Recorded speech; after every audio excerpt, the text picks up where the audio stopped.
A beginning is a very delicate time. I think that George Lucas knew that sentiment. Obviously, he didn't know the line from the film because the film was made after after he started making film. But I think he knew that sentiment, and that is why he very carefully chose to start with his Star Wars saga with A New Hope, which is what I'm reviewing today.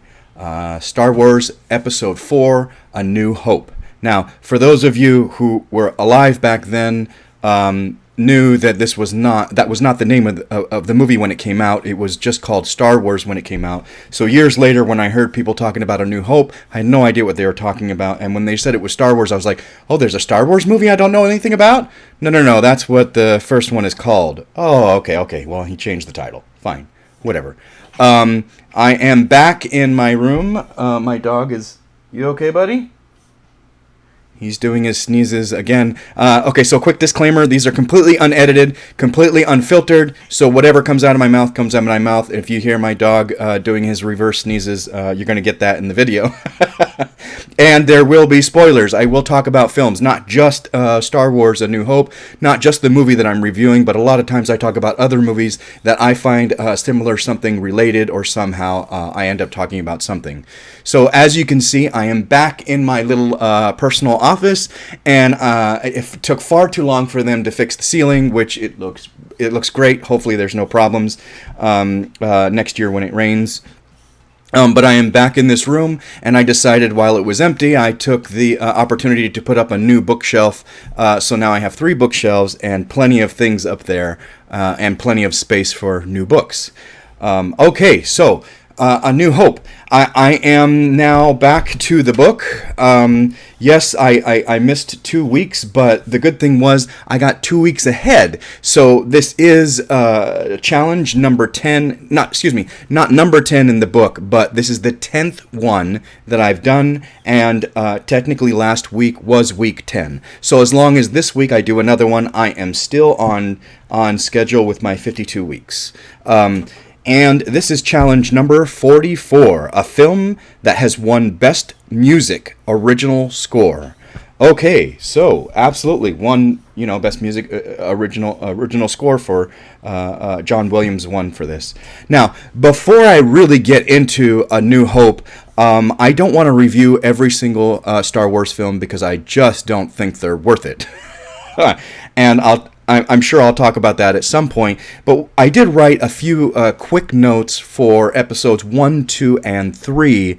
I did do a full marathon, so finally, now I can say I have seen all of the films, all 9 of them. I have finally watched the last 3 that they made, episodes 7, 8, 9.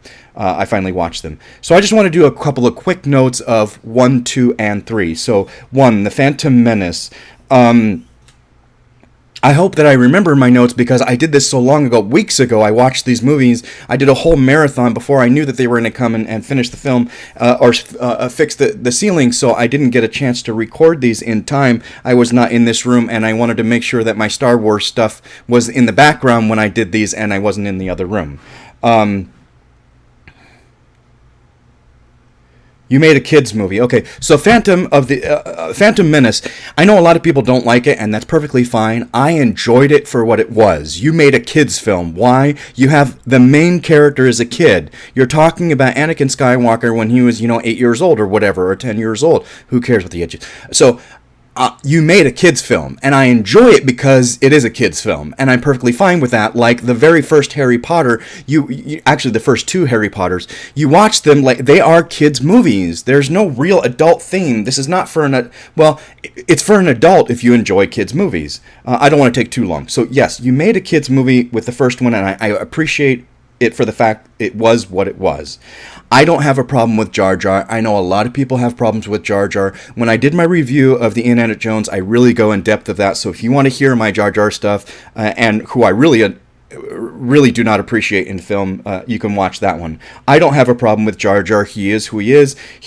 And the character is the character, and I won't repeat. The fight with Darth Maul. The fight with Darth Maul. I literally cannot take my eyes off. It's another one of those scenes where if I'm listening to it in the background, I automatically am drawn to it and pay attention. I love that fight scene. They did such a great job with it. It's amazing. Some of the dialogue in this film, I'm sorry. I mean, I think it's poorly written, very poorly written, and just. I don't think the casting was great. I think some of the casting was wrong. And it's not just the kid who plays Anakin, although he was in an Arnold film, Jingle All the Way. You know, some kid actors are great. Some kid actors are not great. I don't think that he was right. I don't think his mother was cast right. There's a lot of casting in this film that I didn't think was right. It wasn't just him, so I'm not going to harp on him. And it's not his fault. It's whoever cast him. Whoever cast a lot of people in this film. Wasn't appreciative of it. Okay, episode 2, Attack of the Clones. Let's get into that. Just real quick, Yoda looks like a 1,000 times better in the second one than he did in the first one. When they tried to do that animatronic thing in the first one, it just looked really bad. And when they did the second one, I'm glad they went computer. I think, well, I'll get into that later. I mean, he looks way better in Empire. I mean, he looks fantastic in Empire and Return of the Jedi. But in 2, I'm glad they went CGI instead of doing what they did in episode 1, which was it was a horrible animatronic. It just looked bad. This one is more adult. Attack of the Clones is definitely more adult, which I appreciate, and it makes it easier for me to get into it. There are less laughs, less comedy, which is good because this is a dramatic film. I think that there should be. I feel. Okay, sorry. Again, I'm not saying anything bad about Hayden Christensen. I love him in Life as a House. He's fantastic. In other things, he's fantastic. In this one, Anakin is a whiny bitch. And Hayden Christensen does it fine, but his character is just a whiny bitch, a teenager with angst who thinks he's all that. And it is a little annoying, but it's necessary for his character. I mean, he thinks he's the best. Why? Because everybody's telling him that since he was a kid, that he is the one, or he is whatever. The lightsaber battle with Dooku. This, as much as I love the saber battle, I'm trying to go through these quick, so I'm tongue-tied.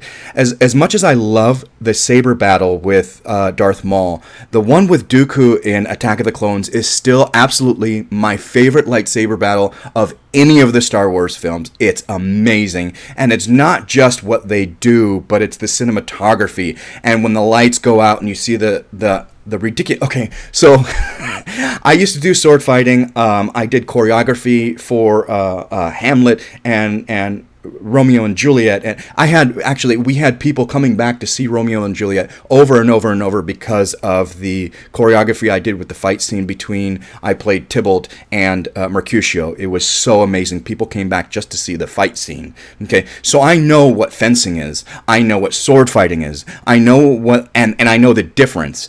And lightsaber fighting is completely different than either one of them. I have fought on stage with a broadsword. I have fought on stage with rapier and dagger, with rapier, with all of those. Okay, so I know what it is, and I'm not talking out my ass. I know what I'm talking about. And lightsaber fighting is like a whole other thing. The swooshiness of it, the flipping around and jumping. It's beautiful. And this fight scene with Dooku absolutely it represents that perfectly, especially, like I said, when the lights go out and the blue and the red are like, oh, it's so beautiful. And then when Yoda comes out and you're like, yes, and he's all over the place with his green saber and you're just, yes, absolutely. If I were to own any other lightsaber than the one that I have, it would be Yoda's. I would love to have a really expensive replica of Yoda's saber. Soap opera, TV. So the acting in this one is very soap opera, very TV, and it doesn't feel natural at all. It feels like like I'm watching a soap opera or a TV commercial. And it's not their fault. It had to have been a directing style as well, and the writing. It was a combination of everything, and it just makes this movie just not nearly as good as the original three. The music, the Hook theme. I've talked about this before. The love theme in Attack of the Clones. There are similarities with the music with Hook. It sounds like it sounds very much like Hook. And I mean, I wish I could. People are like, what? It sounds like Hook. Yeah. Listen to the music. If you've seen Hook enough, if you've seen it enough and you've heard the theme and you know the theme, then watch all the love scene themes, and the love theme has similar movements as Hook, and it just reminds me of Hook all the time. Okay, moving on. Revenge of the Sith. Much more adult. So, I mean, they progressively, like the Harry Potters, progressively get more adult and more serious, and I appreciate that. It's sad to see Anakin manipulated by the Emperor, but it's obviously necessary. But it's sad to see that at any time, if someone had just got him away from him, if he had just made a different decision, but that's the character, and we're supposed to feel that. We're supposed to get that. It's sad to watch him go down that road.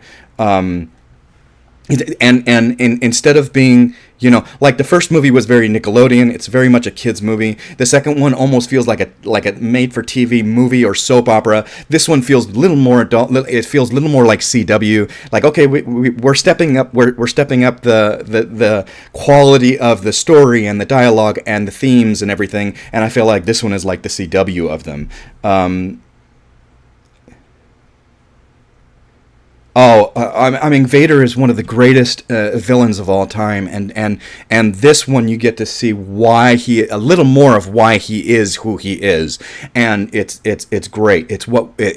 I think the story is what we wanted. Was it It could have been executed better, but it is what it is, and we get that story. We get that why he is Vader. I already talked about the difference between the lightsaber fighting and actual sword fighting. Oh, I love Yoda. Yoda's absolutely my favorite character. I mean, he's right behind me. And it's sad to see him and his character say he failed and he has to go into exile. It's sad to see that he realizes that he let the Sith get so powerful and so in control, had zero idea that they were there. We got complacent in the Force and weren't really diligent in paying attention, and it is a little sad to see him there. So everybody has their own opinion, and maybe there are plenty of people that are gonna blow me out of the water and just and say I'm full of shit, and that's perfectly fine. But I feel like every time everybody says that you are meant to bring balance to the Force, doesn't he? Balance to the Force, not one-sided.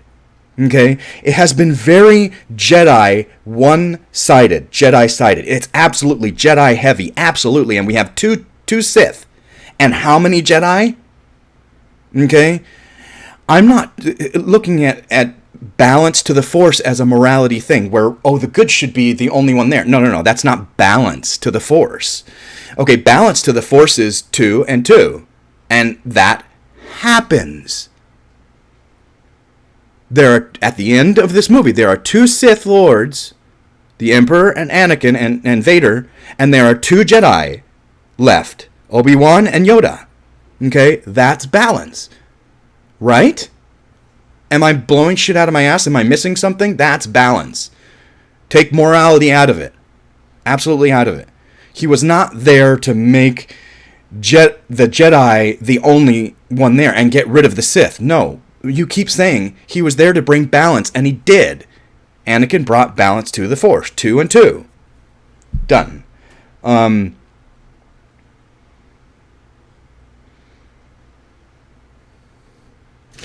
Okay. So, that's all I have to say about the first 3. And we can get into what I really want to talk about today is A New Hope. And I'm trying to go a little fast because I don't want this, because I wanted to say those things about those. I don't want this to be like an hour and a half. Okay, so back to the book.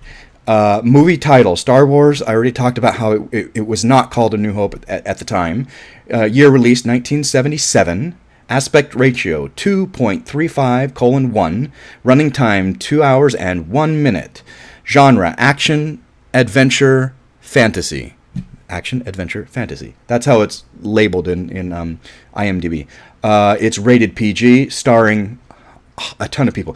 Mark Hamill, Harrison Ford, James Earl Jones, Carrie Fisher, Alec Guinness. I love Alec Guinness in this. He's so great. Directed by George Lucas. Produced by Gary Kurtz. Written by George Lucas. Music by John Williams. And this is challenge number 44. A film that's won Best Picture. John Williams won and deserved Best Picture. I don't know what else came out that year, but this score is amazing. Absolutely. Date challenge completed July 19th. I know it is August 6th now, but I did this back. I watched this back on the 19th. I've already scratched it off the poster. I did not scratch the other ones off the poster yet because I didn't want you to see, like, oh, he's got a bunch of them scratched out, or maybe you can't even see it. I don't know. But I have not scratched this off, or I scratched this one off the poster, but I haven't scratched the other ones off the poster. Once I'm done with this review, I'll scratch Empire off, do my review of Empire, and then scratch Return of the Jedi and do my review of that. And I'm going to try to see if I can get all three reviews recorded today. Will I get all three reviews posted today? Probably not, but we'll see what happens. Okay, continuing on. Awards received. It won for music, which is this challenge, art direction, costume design, sound editing, visual effects. It won a lot. It did a real for a sci-fi film in the Academy Awards. It won a lot in 1977. They were, I have a funny feeling that they were a lot less prejudiced against certain types of film back then. Whereas the Academy nowadays, it's really hard. It's unheard of to get a horror film actually looked at seriously for the art that it is. When Get Out came out, it had to be, if I remember correctly, it was categorized as comedy in order to get into the Academy Awards, which is ridiculous. It's a horror. Anyway, I think that for a sci-fi picture to win this many Academy Awards, that's great. It's fantastic. It didn't win Best Picture, but I don't know the full list of 1977. Why did you choose this particular film? It's on the poster, and John Williams. John Williams is absolutely going to go down in history as one of the best film musicians of all time, and he will be remembered forever. And this is just such a great score. Have you seen this movie before? Oh, plenty of times. Would you recommend this film? Absolutely. I would. This is a PG, so I would absolutely recommend this to everybody. Disney's banking on it. They absolutely everybody.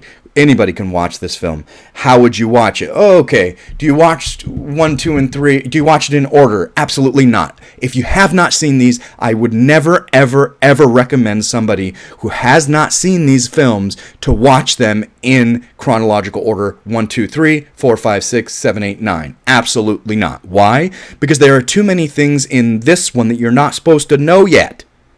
The film was made banking on the fact that you don't know certain things. So I would absolutely recommend starting with this one. Which character were you able to most identify with or connect with in what way? Luke. And I'm not just saying that because he's the lead. No, I'm saying that because I've always felt within me that what I'm doing day to day is not what I was meant to do. And I'm meant for something more. Film. I want to make film. I've always wanted to be an actor. Absolutely. Maybe one day I might be a director, but I've said before in some of my reviews, some of the things that directors do, I'm like, how in the world could I ever be a director? I can't see that. At all. Baz Luhrmann, the things that he does, and Guy Ritchie, the things that he does, and there are plenty of Tony Scott, did some beautiful things in film that I just can't see that. But I say Luke because I feel like I've always been meant for something else, something bigger than what I'm doing now. And I believe that it is film and will be film. And in years to come, people will be like, oh, you remember when he used to do film reviews and he was ridiculous? And we all laughed at him. Best line or memorable quote. There are so many. Anybody who knows Star Wars knows there are so many. But as far as A New Hope, my absolute favorite line, every time I think of this movie, my absolute favorite line is, "If you strike me down, I shall become more powerful than you possibly could imagine." You could possibly imagine. That's it. Oh, that's the best, in my opinion, best line of this movie. Although there are so many great lines in this movie. I wasn't surprised by the end. They had to win. I mean, this is good and evil. You have to have that, I wasn't surprised at all by the end. Do you feel the music score carried the film or enhanced? It absolutely enhanced the film. Absolutely made it what it is. I could not imagine Star Wars without this music. And to be honest, in this film, it sounds like it sounds like John Williams is not relying on bankable music, because he won Academy Award for this one. So every other one, he almost sounds like he's banking on Star Wars to get him through the theme he's already created. In this one, it sounds playful. It sounds like he had the passion and the art there, and he had, like, I'm creating something new, and it sounds like it. It sounds like it. Is the soundtrack one you would be happy to listen to without the movie? I don't own it, but I would. I own a bunch of other John Williams stuff, so would I listen to it without the film? Yeah, I think it's great. I think it's fantastic. Anything else you want to say? Yeah, this one. I'll talk about it. This one is way better than 1, 2, and 3. So this little thing at the bottom that they always have at the bottom, this is about John Williams. John Williams had a short walk to accept his Academy Award for Jaws. He was conducting in the orchestra pit when he won for Jaws. Oh, that's great. Jaws is another great one. Okay, enough of the book. Let's get into my notes. This is already 22 minutes long, so I'm trying to get through these notes as much as I can. This looks way better without CGI. I wish I could. I don't think I have the version, but I wish I could find the version without all that added shit that he did in 2001. Just leave it alone. I love it without the CGI. If you watch it on streaming on Disney, which is the one I watched, you get the one that has that added CGI. And honestly, I don't want that one. I want to watch the original without that crap. The Vader suit looks realistic. There's a texture to it. It looks fantastic, and none of it is computer generated. Something that I noticed is missing from the CGI, all the CGI. They really try hard to make the CGI look good, but I think that they forget certain things. And one of the things I noticed from watching A New Hope again is the laser blasts from the gun. When they hit the wall, you see smoke everywhere, and smoke is filling the hallway, and you see little bits of fire because laser is hot, or is meant to be, it's a burn. So there's little pockets of fire, which looks fantastic. Blast, burn, smoke. It looks real.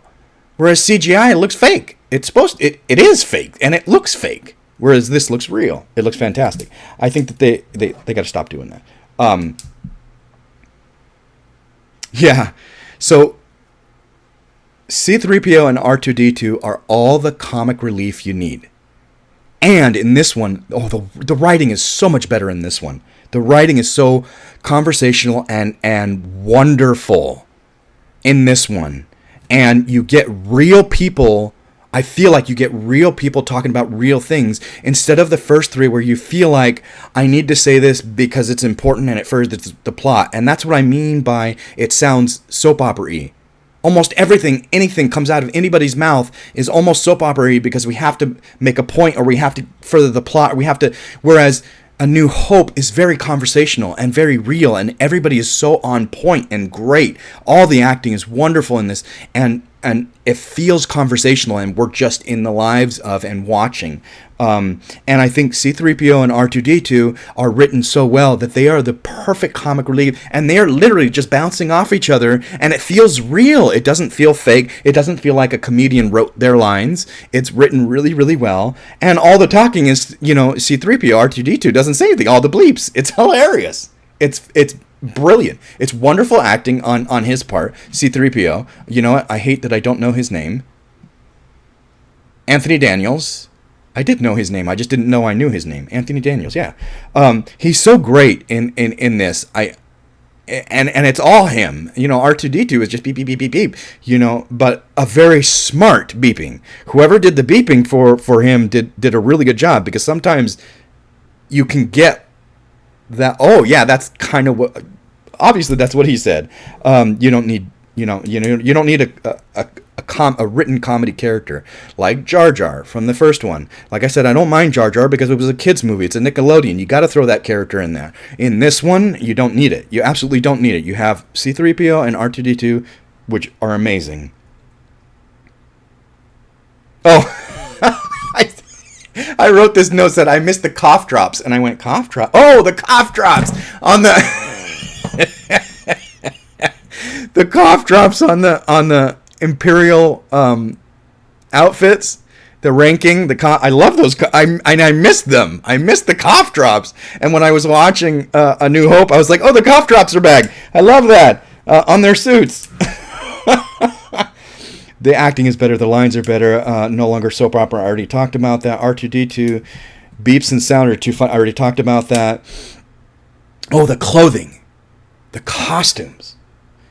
I just said it. Did it win for costume? 44. Costume design. Yes, it won for costume design. Good. It deserved it. It looks so, like I was already saying, the Vader suit looks so much better. There's no computer, and there's a texture to it and a realness to it. It looks like plastic. It looks like really well done hard plastic. Why? Because it is. It wouldn't be metal. I don't think. You're going to walk. If that guy was fully metal, he would be heavy as shit. And you have to realize you still have part of a human being inside there. I guess they could figure it out. But they could make him all computer. Anyway, I don't want to go down too much of a. It looks great. The cape that's connected, the chain, every little thing looks great. The little doodads that probably don't do anything. It looks great. And it's not just his, but all the costumes look natural and real. When you first see Luke and Uncle Owen, their outfits look worn and old and just like kind of thrown on. Why? Because they're just farmers, and it looks cheap, and it's fine because that's what it's supposed to be. And when you see Obi-Wan, it looks tattered and it looks great. The costumes are very, very well done in this one. I really loved the look of them. I already talked about how the dialogue is very conversational and great.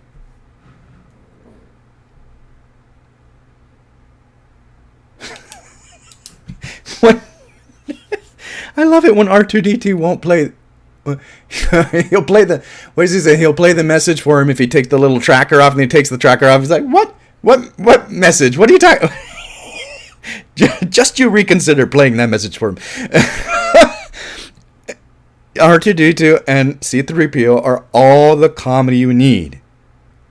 R2-D2 is like throwing a Ryan Reynolds into your film, and it's great. It's great. And their chemistry is so wonderful. Those characters were not they were really, even though R2-D2 is all beeps, their characters were extremely well developed, and it worked wonderfully in these films. In the other ones, they're banking on, okay, you're going to get laughs out of these characters. No. These were done really, really well.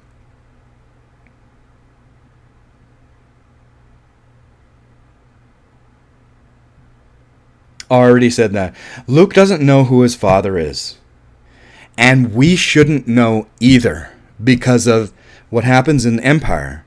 And so, like I said, if somebody hasn't seen these movies, start here. We also don't know who Obi-Wan is, and we shouldn't. Okay, start here.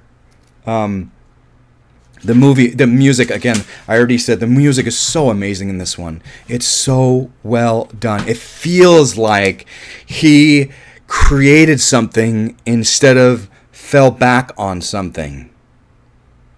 And I don't know if I wrote a note about this, but I feel like if you fall back on something, even if it's one of the main themes that carries you through, like Jurassic Park, that main theme, use it again, use it again, use it again, like this, like Harry Potter, how are you winning Best Original Score if you're relying on something you've already created? I don't think I agree with that. There are people who started from scratch and made a completely new soundtrack that a soundtrack for a film, and then you rely heavily on something you've already created, but you create new pieces to it. That's not an original score. You are using pieces from something, in my opinion. In my opinion, something that is a sequel relying on old themes should not be able to win Best Original Music. Unless you're like... No, maybe not. I was going to say, unless you're like Beverly Hills Cop, the only real thing it borrowed from the first one is just that tiny little piece, that synthesized piece. But then everything else was completely new. There was no real, that was the only theme, and it was very, very short, and they used it again. And so most of what he created is new. Whereas this, you have too many themes that are reused. The main Star Wars theme, the New Hope theme, the Empire Walk, you have all these themes that you've already used in one, and then you're going to use it in another one. Anyway, I don't want to go. I'm at this moment, I am not voting yet. But eventually, when I do get to vote in the Academy,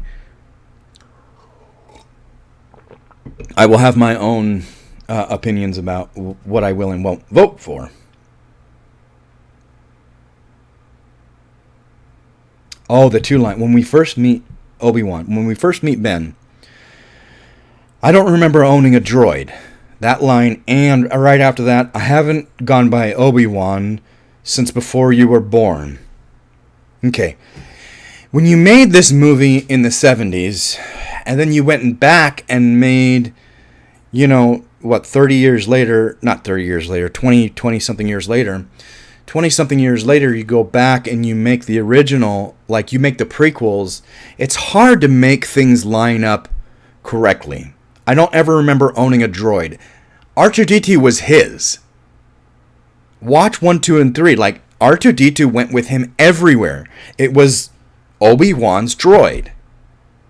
So that line sucks that you still have it in the original film.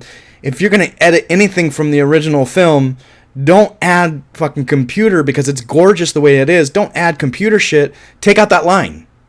It should be really easy to take that line out, maybe. I don't know. But that line, especially, way wrong. But then I haven't gone by Obi-Wan before you were born. That's kind of true and kind of not. Kind of true, kind of not. He was born, and then he went into exile. Luke and Leia were born, and then he took Luke and went into exile on Tatooine. So he was Obi-Wan before he was Obi-Wan until he decided to go. Because, when you take... I'm sure he introduced himself as Obi-Wan, as a Jedi, when he dropped them off at Uncle Owen's, because you can see Owen, that man's just a crazy old wizard. Crazy. Why would you say wizard? Why would you say wizard unless you knew he knew the Force, he knew that? So there is logic to the fact that he introduced himself as a Jedi, as Obi-Wan, when he dropped Luke off. Okay, so it sort of is and sort of isn't true. That one we can get away with, but not the droid line. You can't get away with the droid line. So you have to forgive it because of him. 20-something years later, he's going back and doing. You can't make everything line up 100%. But anyway, I think the lightsabers look so much better and so much more real in this one. And I wish I could. I wish I had I wish I knew how to like cut the scene so I could show you. There's one point where the saber is at an angle where it almost looks at the camera almost, and you see it almost looks like a tube of light. There's something, I don't know what it, but there's something to it that makes it look more real than the computer that they do nowadays. And the computer they do nowadays is fine. I like it. It's fun. I have nothing against the lightsabers being computer now. Whereas, I have something against, there's a lot of computer stuff that they do nowadays that I'm like, stop doing that.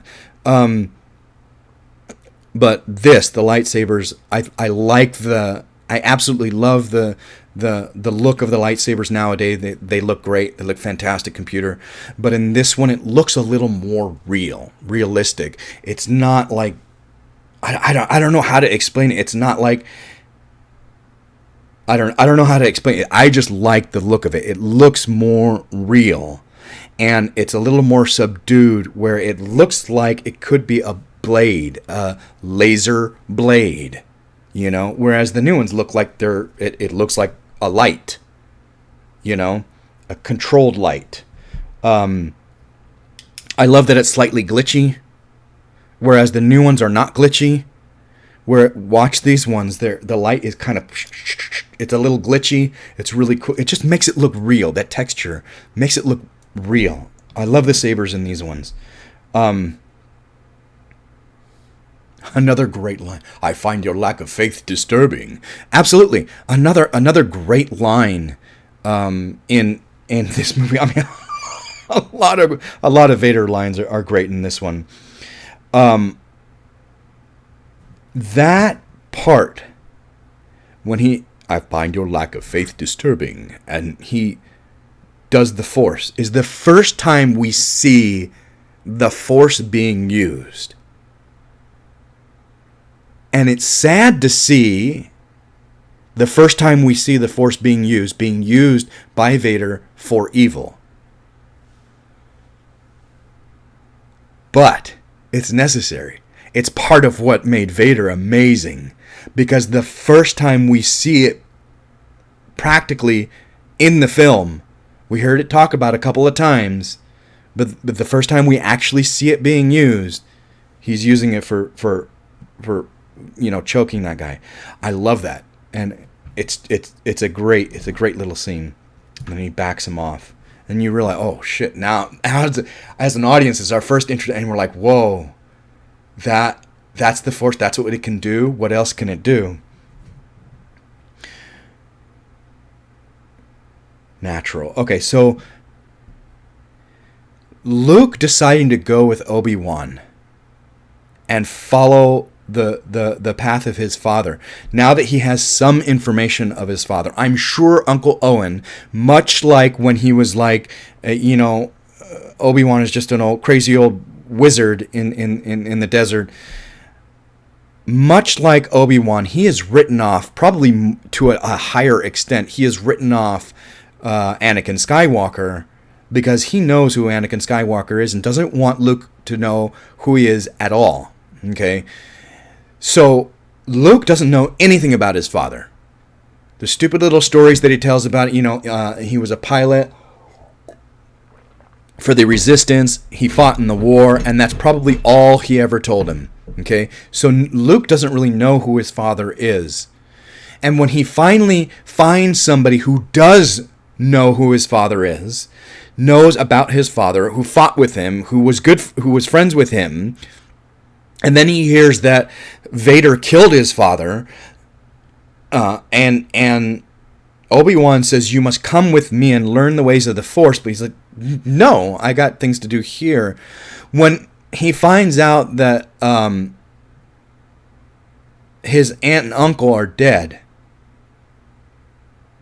it feels right and natural that he should now want to be and go with Obi-Wan and learn about his father and the Force. It doesn't feel like the motivation is fake. And we just have to get there. We just have to get there. A lot of times in the new ones, in 7, 8, and 9, the motivations are just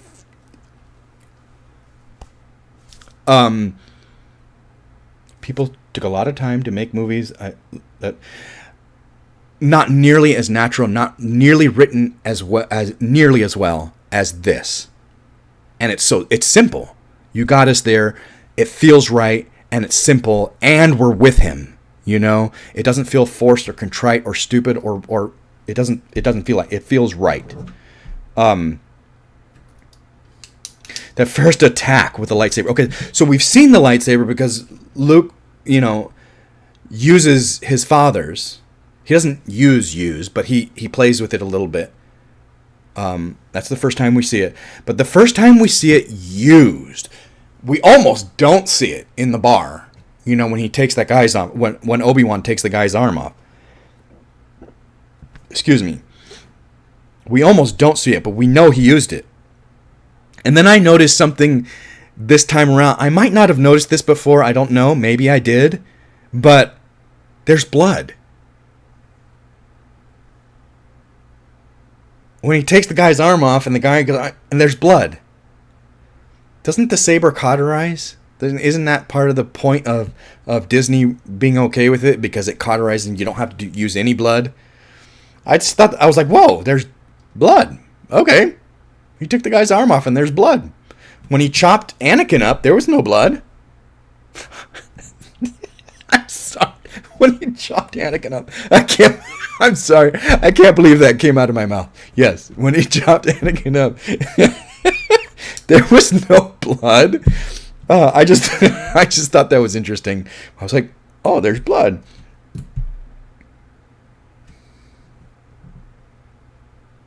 Oh, the first scene with Han Solo, I'm like, I don't know if I like this guy.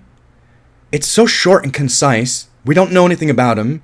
It's that he's a smuggler and he's wanted. And I'm like, and he's extorting them for money. He's a little full of himself. You don't know the Millennium Falcon. So, and I'm like, I don't know if I like this guy.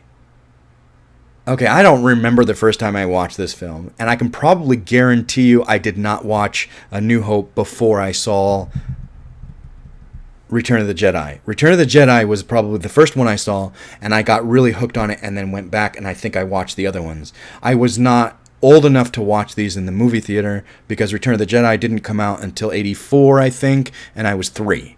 Okay? So I did not watch these in the movie theater. The 4, 5, and 6. I did not watch in the theater. So I watched them years later. My brother watched them in the theater. Yes, or he at least watched 1 or 2 of them in the theater. I don't know if he watched all 3 of them in the theater. He might have. So anyway, I'm almost positive Return of the Jedi is what got me interested in it, and then I went back and watched the other 2. I cannot remember how I felt about him, or I already liked him because of Return of the Jedi, But if I had seen this first and not known the story, would I like him yet? I'm like, I don't know. His character, you don't get much from that first quick scene, and then that added scene with take that out, please. The added scene with Jabba the Hutt in the first one. I hate all the added stuff. I really do. I wish you would just stick with the original film he made, get rid of all that added stuff, and let it be what it is.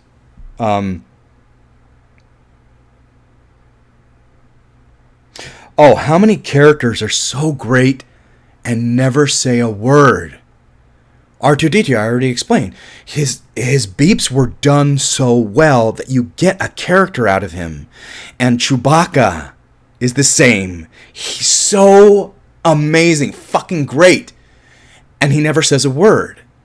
He has those sounds, but the sounds are done very, very well. And there's a lot of characters actually in this film that don't really say anything, that have beeps or whatever, and don't have the dialogue across the bottom. And that's the mark of some really good writing, and some really good acting to react to as if he said that, When they were acting, did they have the beeps on set for R2-D2? When they were acting, did they have the sound for Chewbacca when he, when Harrison Ford's acting with him? I don't know. With Peter, I don't know. I don't know if they had those sounds, or was he grunting under the thing. I don't know. But it's really cool to have so many characters that are so well done without a word.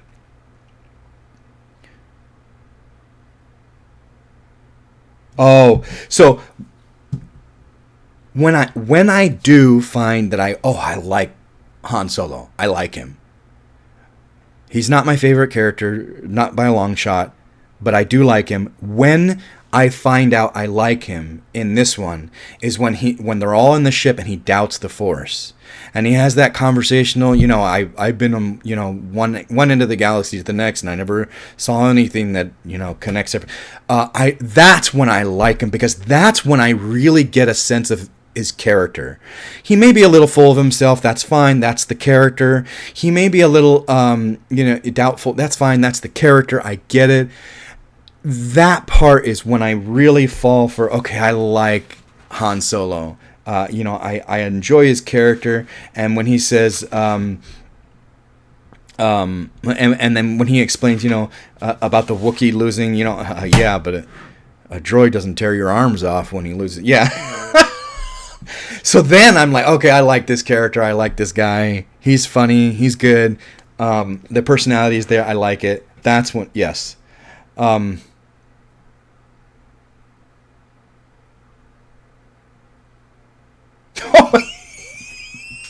Yeah. So when they go to the detention center, so when they get on the shit, the Death Star, when they get in there and they find the princess, and they find the princess, and they have to go, and they act like Chewbacca is under arrest, and they get in there and they stop everybody and they kill everybody, and then he gets on the comm. It makes me laugh every time. We had a major weapons malfunction. He changed his voice. It's fucking amazing. Harrison Ford, I love you in this film. I love you in tons of film, Harrison. Not just this, but this part is great. He's like, we had a slight weapons malfunction, but everything's fine here now. Everything's good. How are you?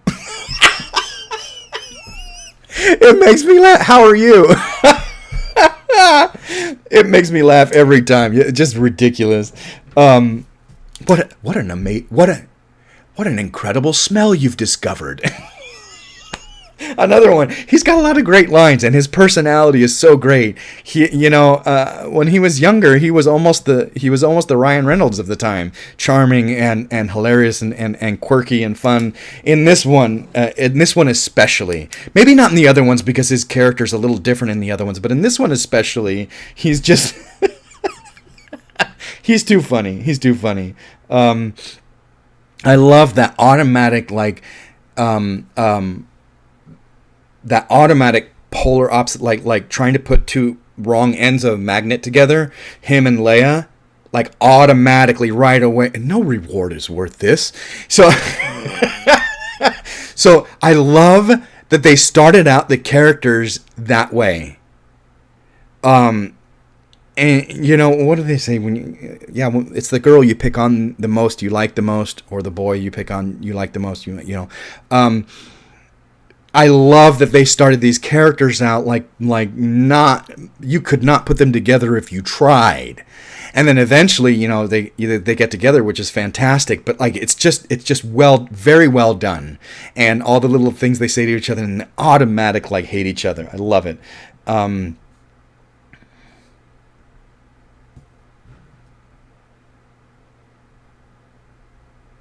So subtle. Okay. I don't think as the audience you realize how well the writing, the directing set you up for the huge confrontation between Obi-Wan and Darth Vader. Now, nowadays, people know a lot about Star Wars, whether you've seen them or not, and you already know who Obi-Wan is. I mean, most of the main characters, even if you haven't seen Star Wars, or maybe you've seen commercial or whatever, you know the big characters. You know Darth Vader, you know Luke and and probably Obi-Wan and Han Solo and blah blah blah.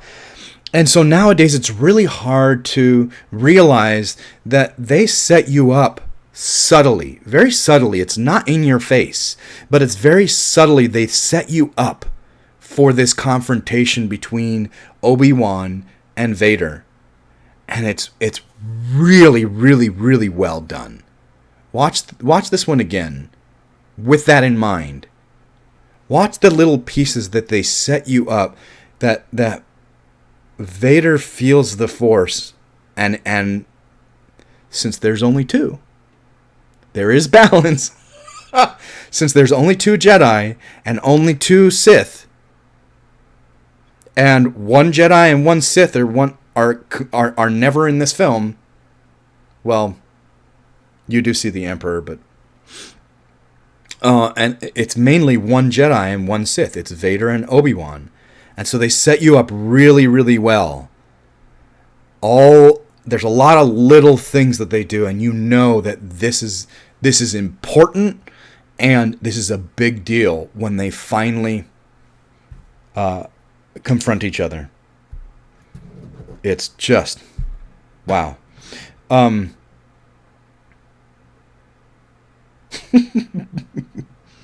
Another funny. Because the scenes are so intercut, it's hard to have these notes like to follow a theme. But another funny Solo thing is when he runs after them, the soldiers, and then he turns around and runs back. That's so, Harrison Ford. He does that in other, that type of thing in other films, in the Indiana Jones films and other films. It's really good. And Harrison Ford. He's so great at it. He does such a great job. And what a okay, so back to the Obi-Wan and Darth Vader. What a fight! What a great fight! It's not just what you see, because their fighting is not like watching the Dooku fight. It's not like watching the Darth Maul fight. These guys are not bouncing around. There's not a whole lot of extraneous movements of the sword. It's a very simple confrontation. It's a quote unquote simple, fight. They're doing a little more fencing in this one, but different because they are sabers. So there's something different there. What? And it's more about what is going on than the actual saber fight. What they're talking about. If you strike me down, I shall become more powerful than you can possibly imagine. The what he's saying in the lines, and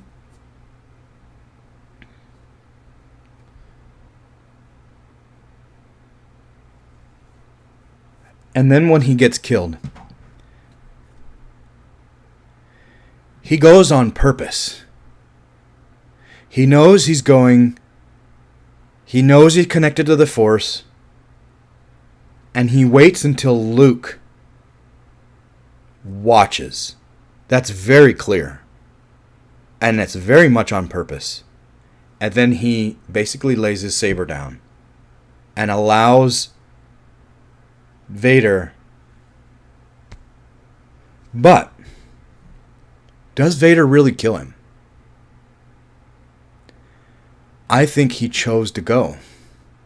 And Vader doesn't have a chance to kill him.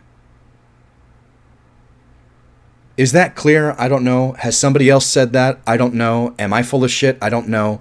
I watch it, and I feel like Obi-Wan chose to go before Vader got him. And he chose that moment on purpose. Much like Yoda chooses to go. Much like Luke chooses to go later. And that's why he goes that way and is not killed like Qui-Gon Jinn, and is not killed like so many other. I love that. I do love that. I just bumped the microphone. Hopefully that didn't screw anything up. It's still recording, so I'm good. Love the. I don't know what that note. I can't figure out. R2-D2 is so great. There's no replacing him. He's wonderful. There's so many great R2D2 things. You can't replace that character. He's so fantastic. All the comedy you need.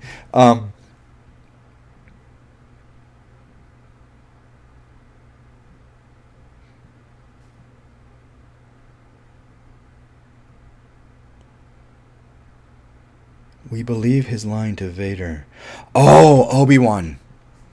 So when Obi-Wan talks to Luke during the end, or when he tells him to go, is it when he tells him to go or during the fight?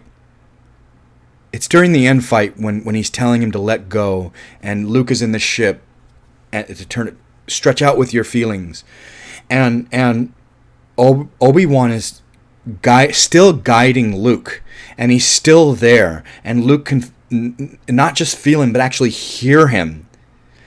We believe Obi-Wan's line to Vader, I shall become more powerful than you possibly. Now we're like, there's much more to the Force.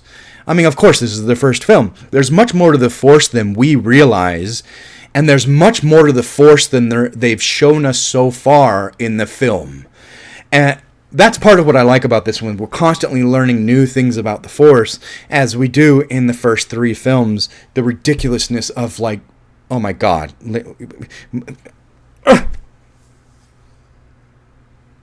Somebody spent a lot of time making those movies, and I'm glad people like them. But the ridiculousness of stopping a starship with the Force, that made me want to throw up. I was like, this is stupid.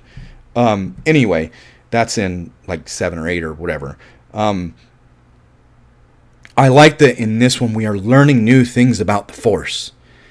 And this gives us a big insight into the light side of the Force, the good side of the Force, however you want to call it, the Jedi way. This gives us a huge insight into the Jedi way being so powerful, regardless of what, Vader says about the dark side being more powerful I think in 2. He might have even said it in this one, or in Empire. He might have even said it in this one. I don't know. But regardless of what they say about the dark side, this is the point where we really realize there's so much power in the Jedi way, in the good side, in the light side, whatever you want to say. And we believe that he is so much more powerful, just in that moment.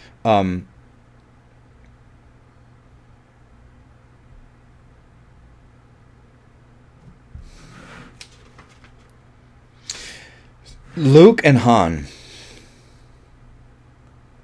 More Han Solo than Luke. But up until this point, we get that they're rebels. They're fighting. Lucas has already said, he's already gone on right in an interview. He said, these films are more about the political, the Empire suppression. They're very political. What you see on the screen is one thing, but what he's saying is, the oppression of the Empire and society and things like that. Yes. So until now, we get that they've joined the rebels, Princess Leia's side, because she's, the leader of the rebels or whatever, or one of the leaders of the rebels.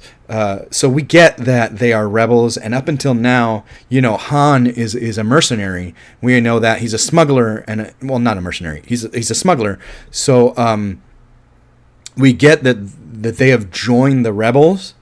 But it's not until that end scene, that fight scene on trying to take the Death Star down, it's not until then that these guys are heroes of the Resistance. I mean, we're not talking Marvel. We're not talking... they're not superheroes, although I guess you could technically classify Luke as a superhero because he uses the Force. That's kind of cool to think about. Luke is a superhero from the 70s. Yeah, that's kind of cool to think about. But we get now that they are heroes. When they put the well-being of other people above themselves, when Han comes back to help Luke take down the Death Star, when Luke goes to the front, like, he puts himself at risk. He knows that it's possible that he could die, but this is what needs to happen for the greater good. This is where they become heroes. And I love that transition that we've gone this whole film. You know, not every character has to have a transition, but this one is really done well. That's why I wasn't surprised by the ending. You know this is where this is going. The Rebels are going to win, at least this time. We know that. So I liked that transition of those characters. You know, Luke was a farmer, and Han was a smuggler, and to see them come into their own and become heroes at the end of the day, it's a great. I like that. It's a great transition for those characters. It's a great evolution for those characters. And then you get that scene at the end where they get their medals, and you're like, oh, this is fun. Okay, so that's Star Wars, A New Hope. Star Wars Episode 4, A New Hope, the first one made, 1977. I think it's great. I think it's fantastic. It is not my favorite, but it is way better than 6 of them. It's way better than 6 of them, at least. So we're moving on with the book, with the poster. We're moving on. We're in the right room, and hopefully later on today I can record Empire Strikes Back, which will be my next review because I've already seen it and I have plenty of notes. So thanks a lot for watching, and you know I'm I have a funny feeling this might be one of the first videos where I'm going to get a lot of comments because Star Wars has become such a huge has become a movement. You know, Star Wars is so huge now. So many people have so many opinions about it, and that's perfectly fine. These are my opinions, and I hope that some of you. I hope that you enjoyed at least listening to my opinions, even if you think I'm full of shit. Okay, we'll get another video as soon as possible. Thanks a lot for watching.